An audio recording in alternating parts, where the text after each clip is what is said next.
Yo boys, back with another video. Today we're going to be doing a sub-rogue guide. Obviously the season's getting close to an end, which is about time to be honest. I'm pretty sure we have like a month and a half left or somewhere around there. Uh, I don't even know if there's an actual release date or not, or if there's going to be a pre-patch or whatnot. I don't know if they've set, I mean, usually on the front page it would say when it would come out, but, um, oh wait, I think it's right here. So the War Within is August 26th. So we have about we still have about 2 months, yeah. So about 2 months left, maybe two and a half, two in like 2 weeks. So we still got a minute. But regardless, we're gonna get on with this video. I know a lot of you guys want to see this. I make a lot of these guides, but you guys seem to never want me to stop making them. Some people hate it and they'll message me like, bro, why do you make sub-rogue guide you know, every month pretty much. And I'm like, bro, I don't think you understand how much people are just they want the newest form of, Sub Rogue. The moment it gets buffed or nerfed, they're like, okay, time for a new. The thing with Sub Rogue is Sub Rogue doesn't really change much. Even the build, usually it doesn't switch. So like we're still using the sepsis, we're still using pretty much everything we were already using, and I am trying to sell some carries right now. So before we start this video, if you guys are interested in carries, coaching, PM me on my Discord. I could use the gold because obviously I'm gonna need to buy the War Within, whatever. And otherwise, that's pretty much that. Let's get on with the Vidiante. So first, we're gonna be talking about the gear. Gear's pretty much the exact same as when we started. There's probably a few changes that you could do. If you can get the raid max item level ring, so you'd either have to do a high level raid like mythic raid, or you'd have to do mythics like let's say you get on normal. If you run mythics, you can actually upgrade it that way. I just got the signet ring and basically got the same thing. Obviously, you're losing a little bit of mastery, but like you're not doing all of that work for. Yeah, it's just not worth it in my opinion. Maybe you get a little bit extra overall mastery, but with all the work that you have to do, unless you did it early, there's no point in doing it now. So I just get the signet ring instead, get it haste mastery. So you're basically just compensating for the not having the ring, pretty much. You're gonna be running the mastery buff that you get from 90% overall HP, and then you're going to be running the boots that give you primary stat. Otherwise, you're just running the Sophic Devotion, and I use the ferocity, for whatever the ferocity. I'm gonna call it ferocity. That's what I'm calling ferocity. I don't know what it's actually how people pronounce it, but I'm using the trinket here, and that's pretty much gear. You're running 2 set, not 4 set. So all your other gear is just big mastery gear pretty much. And that's pretty much that with your gear. So as you can see, I have a lot of mastery with the 90% and everything on it. So that's pretty much that. For your macros, I'll have these all in the description because obviously on my screen it's probably a lot harder to see, the actual macros. So I'm going to show you the sap macro that I use to basically sap people in stealth or anything in front of me. It's basically going to be right here. So if I were to click this, it's going to target the first person in front of me. So if I just keep clicking it, it's going to target the first person that comes in my, line of sight. That helps when you're facing another rogue or another stealthy because you're gonna basically sap them before because you won't have enough reaction time to click your macro to click your keybind to click and then target. So this is just it automatically does it. You usually let's say you see another rogue and they're not using this macro, you're 90% more of a chance that you're going to sap them before they can sap you. So that's my sap macro. We have our good old fashioned burst macro right here. Making sure it's the right one though, because I have a few of them, and it looks like it's going to be right here. So it's going to be slash shadow dance, cast shadow blades, slash use blood racial. This is my orc racial. Slash cast used the ferocity trinket. I have my fire Easter vial, so when I click it, it blows smoke just to have it in there for an effect. Obviously, you don't need to. If you don't have it, don't worry about it. And then cast slash symbols of death. That's pretty much my macro. You click that button, you're pretty much good to go. And then I have a mini macro, which basically casts everything but my blades, because obviously your blades is gonna be on CD, so you need like a 1 minute CD to where you're just using your shadow dance, your symbols, and your trinket, because your trinket's only on a 1 minute CD pretty much. So you're basically just putting it, with your shadow dance. So that's pretty much that. That's just gonna basically look like let's see. I think you guys get you get the point pretty much. You're just doing a mini shadow dance. You're just doing your shadow dance, your symbols, and your trinket. You just put those all in one. It's basically the same thing as a big macro, except you're not putting blades in there, and that's it. So that's pretty much the macros that I use. I have a gouge macro, but I just use this. That it basically just stops me from attacking. But gouge actually already does that, so you don't really need it. I just do it just in case. Cause sometimes for some reason the animation will like be delayed and I'll be mid attack and I'll gouge and it won't stop attack mid. Like usually the animation will still auto attack because it's already halfway there. It usually doesn't. It's usually not a problem, but sometimes it is. But the problem with it is it's gonna do it by itself, so there's no really point of having it. So we're gonna just skip over that. Um, the secret tech macro that I have is pretty basic, to be honest. I used to run the cold blood. That's why I think it's macro. Let's see why it's macroed. Okay, so it's Thistle Tea and it's gonna be secret tech. So slash cast secret technique and slash cast Thistle Tea. This will cast your Thistle Tea for you when you click it. Because when you click Thistle Tea, it's gonna give you a 19% buff on your mastery, which is obviously insane. As you can see, I went up 140%. So using that on your burst is gonna be crucial to your damage. Usually I use it right as I'm clicking everything, so I get that, big eviscerates and all that good stuff. But that's pretty much your macros that you're going to be using for your add-ons. Pretty much the basic ones that I've always had. I'd actually, if you're newer to Rogue, or even if you're not, I would suggest getting those add-ons that tell you what's happening in the game. So like when somebody clicks burst and stuff like that, or when somebody's drinking, or just anything like that. I think those add-ons are great for newer players or just players in general. Everybody uses them, and they're not against TOS for WoW. And honestly, I think they should take those out. There's a lot of people that you'll see their entire screen filled with just add-ons. Like I've seen people streams where it says add-on, add-on. It just tells them where the totems are and everything, and it's good, but it's also bad because people that have a lot of like you'll notice that people have very little add-ons. They're usually a lot better than when people have a lot of add-ons. Like for example, um, I know one of Peekaboo's partners he has a lot of add-ons on and stuff. He's good, but compared to Peekaboo, he has literally like 3 or 4 add-ons, and you could just tell that in general he's a better player. But that's just like one example. Just people that have less add-ons are going to be a lot more aware, and they're in general they're just going to be better. That's just how it is. But at the same time, it's really helpful. It could definitely make your gameplay a lot better, so you can do what you want with that.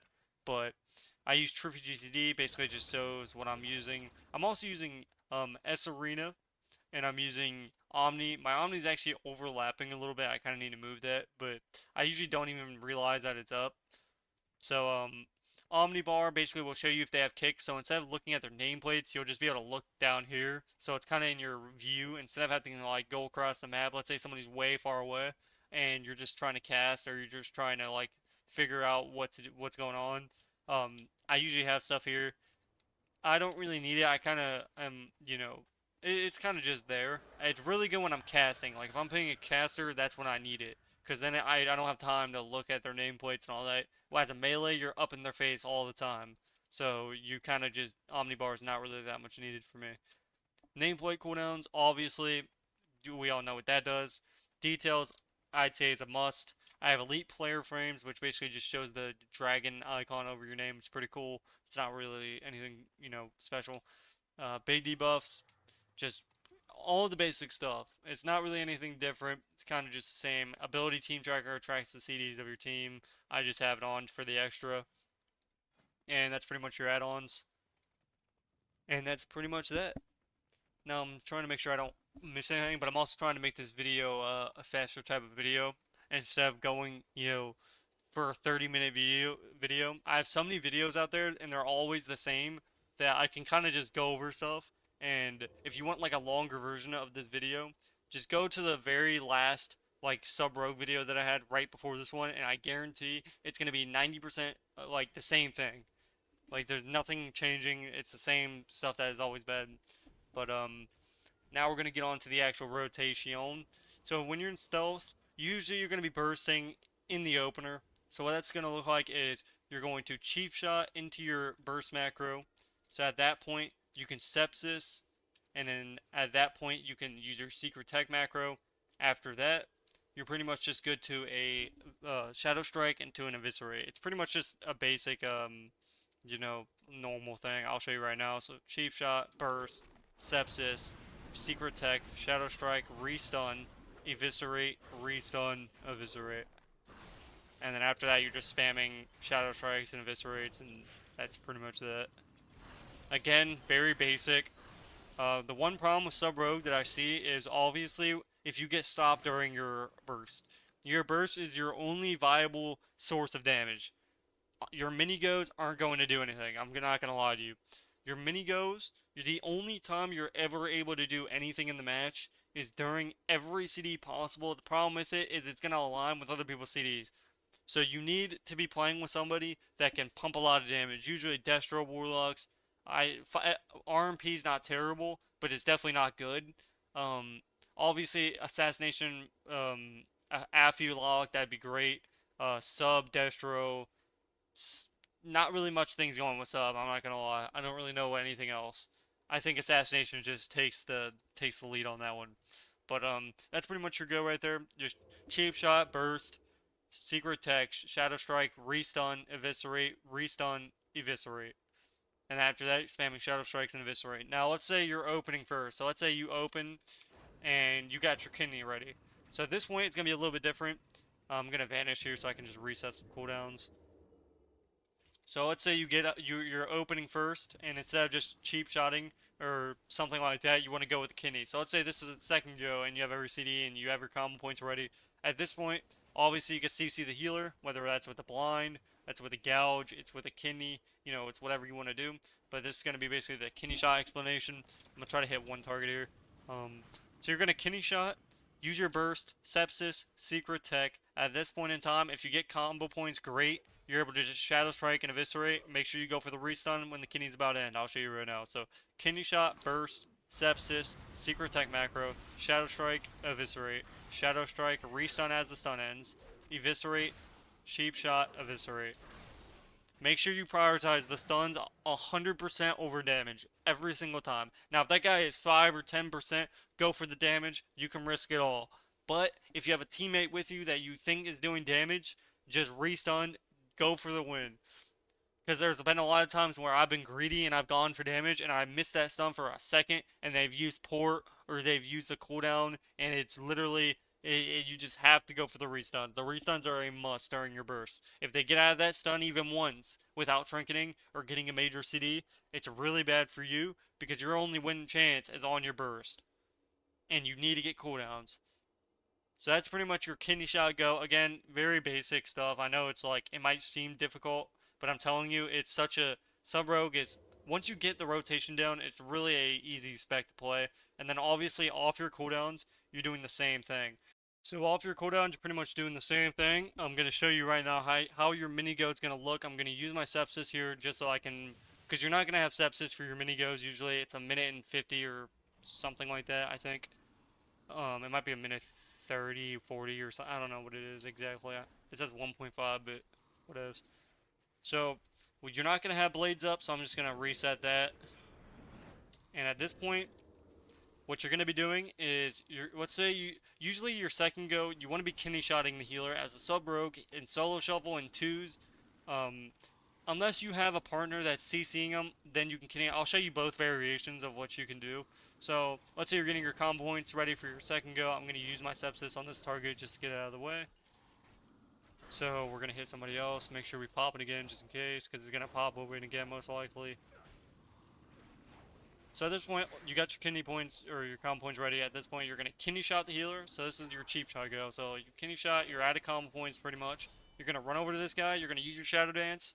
You're gonna cheap shot into a secret tech, into shadow strikes, into a re-cheap shot. Pretty much just basic. Just go for the stun overall. So run up to this guy. Use our shadow dance macro. Boom. Cheap shot. Secret tech. Shadow strike. Eviscerate. Restun. Shadow strike. Restun. Eviscerate. That's all you have to do on your mini go. That's it. You can slow down the video, do whatever you got to do right there, but that's literally all you need to do. Obviously, try to go for CC as much as you can, because that's really the only time you're ever getting anything.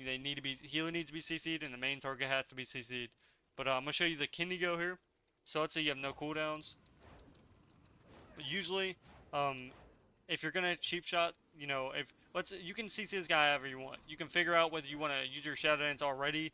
Usually what happens is your teammates is gonna CC him because you're usually playing with another person. You're not 1v1ing usually. But so you can either gouge this guy. You can do whatever you want. But right now we're just focusing on the rotation. So you run up to this guy. You have kidney shot ready. I'm gonna use my blades here because we're just showing the non-blades go. I'm gonna use my sepsis here so we can get that out of the way here. Gonna reset that. So basically, you're going to run up to him, you're going to kidney shot, use your Shadow Dance macro, same thing, you're going to Secret Tech, into Shadow Strike, Eviscerate, just go for big Shadow Strikes and big Eviscerates. After that, you're just restunning 1 second before the stun ends, and that's literally it. So run up to this guy, kidney shot, Shadow Dance macro, Secret Tech, Shadow Strike, Eviscerate, Shadow Strike, restun, Eviscerate, restun, Shadow Strike, or backstab by the time you're out. You can obviously use another Shadow Dance, but that's up to you. It just depends on how much damage you're doing, how much CC you have. If the healer's not CC'd and the guy's not below 50%, don't bother using a Shadow Dance. Just go for a Rupture, honestly. At that point, when you're using your Ruptures and your Slice and Dice, you want to keep your Slice and Dice at least, it doesn't have to be up the entire game, but just try to keep it up at a good amount. And then your Ruptures, if you're playing like I'd Rupture no matter what. Don't do it on every target, but do it on the target that you're going at least. That extra damage is gonna come in handy. So, after you're done doing your go, just get a 5-stack, Rupture or something like that. And then your Shadow Dance.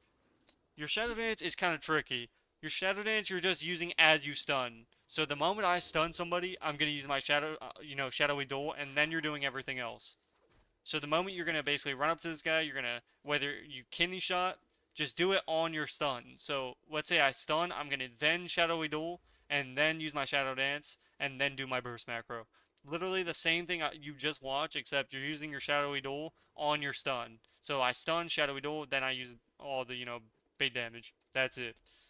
Use that in the opener if you'd like, but usually, when you have CC, that's kind of a cooldown you use when the guy's low and you're just trying to kill, or as a defensive cooldown. But hopefully, guys, hopefully this video did help you out in some way possible, shape, or form. Obviously, it's the same thing every time. I doubt it's gonna change much. I wish it would, because I hate the fact that Secret Tech is even a thing. It makes it such a boring spec that I didn't like Shadowlands Rogue. And I wish they would add in a Cosmic Trinket again. It made it so much fun when there was when people actually had to play good and had to use their trinkets correctly. It was actually great. I think, honestly, at the time, people thought it was bad, but I think now that people realize how, grave the situation is for PvP, I think adding more damage and more CC and just more overall people having to actually do teamwork effort is probably good for the game. I think just people having to use cooldowns correctly and not letting people use stuff in stuns, stop giving people unhealable cooldowns, make people do damage only on big burst. Otherwise, the game is just going to continue going downhill. That's just my thoughts on it. But hopefully you guys did enjoy this video. Make sure you smash a like, comment, and subscribe. Otherwise, let me know what you guys want to see next. And I'll see you guys in the next video. Peace, peace.